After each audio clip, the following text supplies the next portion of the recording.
It begins beside a quiet river. Two young people are walking with a camera, filming casually. The air's calm and nature feels peaceful. As they walk, something catches their eye. Floating in the water is something large, strange.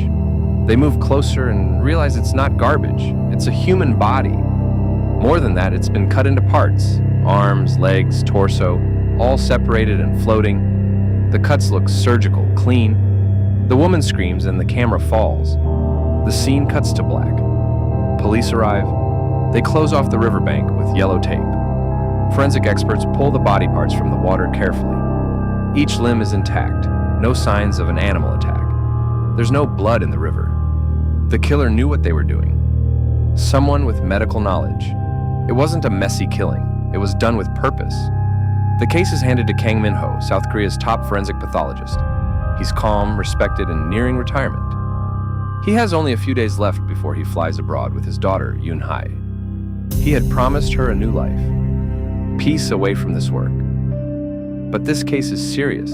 He agrees to take one last autopsy. While Kang is preparing for the autopsy, the police are working on the case.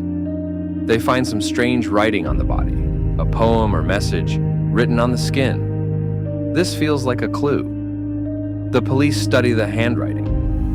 After some investigation, they find a match. The writing matches with a man named Lee Sung-ho. Lee is a quiet man, educated. He studied science, especially environmental science. He used to be an activist. He even had connections with the victim. The victim worked with a company that damaged the environment, and Lee had protested against that company in the past. So the police bring Lee in for questioning. What happens next shocks everyone. Lee does not deny anything. He confesses, calmly. He says, "Yes, I killed her." He explains his reason. He says the girl supported a bad company that hurt the environment, so, in his mind, she deserved to die. He doesn't cry. He doesn't get angry. He just speaks normally, like everything is planned.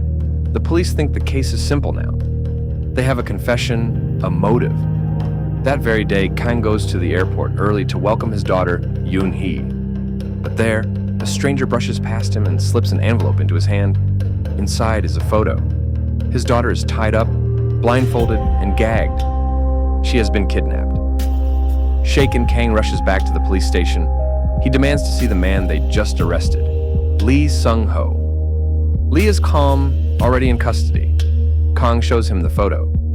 Lee says quietly, "You have 3 days. Prove I'm innocent, free me. If not, your daughter dies." Now the autopsy becomes personal. Kang starts altering the report. He removes details and evidence. He cuts up clothes from another corpse and places misleading evidence on the body.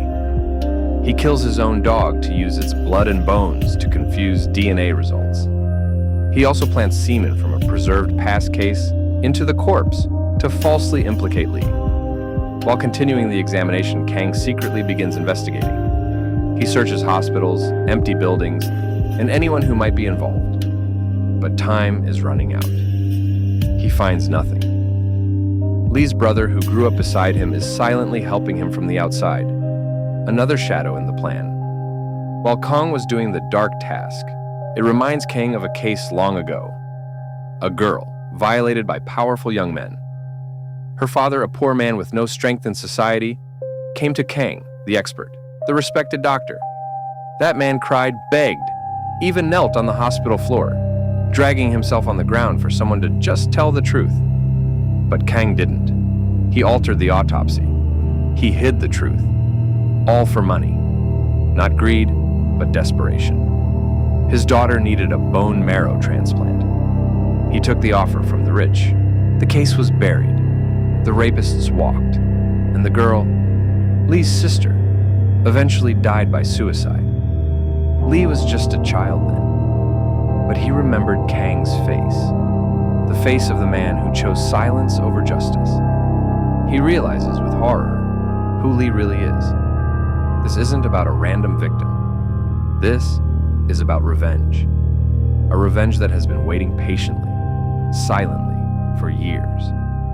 "You were my last hope," Lee says quietly.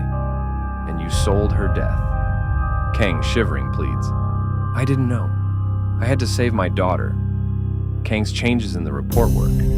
A different person is arrested, but he still doesn't know where Yoon Hai is. The evidence he faked is now enough. Lee is released. As Lee walks away calmly, Kang follows him from a distance, burning with desperation. He corners Lee and demands to know where Yoon Hai is. The tension explodes into a bitter fight. "You were my last hope," Lee says quietly, "and you sold her death."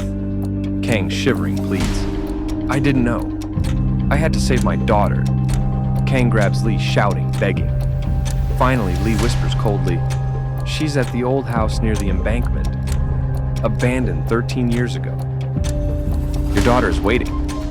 Kang runs. The journey feels endless. He reaches the abandoned house by the river. It's silent. Dust hangs in the air. Inside, down a hallway, a bathroom door is left half open. He enters slowly. There, in the bathtub, covered in rose petals, is Yoon-hyu, her limbs and torso hidden beneath the petals. Only her face and bare arms show. She looks peaceful, like she's sleeping. For one breathless moment, he believes he made it in time. He walks closer, his knees weak. Her eyes remain closed. He whispers her name. No response. His hand trembles as he moves the petals away. But what he finds underneath shakes him to the core. The body is incomplete. Only the head, arms, and legs remain. The torso is gone.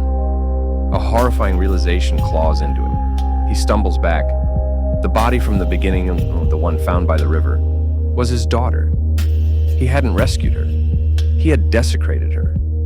Lee didn't just take her away. He made Kang dissect her, tamper with her, plant false semen into her dead body, lie to protect her killer, all while she lay in silence under his own scalpel. His heart shatters. His soul collapses. He finds him waiting, calm as ever. This time, Lee looks him directly in the eyes. Lee never forgot the pain in his father's eyes. He planned this revenge for years. Now, with Kang hollowed and broken, he simply says, "This is where your pain begins." Lee turns his back. Kang raises a gun and shoots him. One clean shot. Lee falls. But even in death, Lee's revenge lingers. Kang stares at his shaking hands. His eyes wide, heavy, full of sorrow and guilt. Everything fades around him. He raises the same gun. A single shot echoes. Silence returns. Only guilt remains, no mercy. In the end, no mercy wasn't just a title. It was a curse, a father's guilt, a man's revenge, and a silence that screamed louder than justice ever could. If this story moved you, if it made you feel anything at all, please like the video and hit that subscribe button. It helps more than you know. I'll see you in the next one. Stay sharp and stay awake.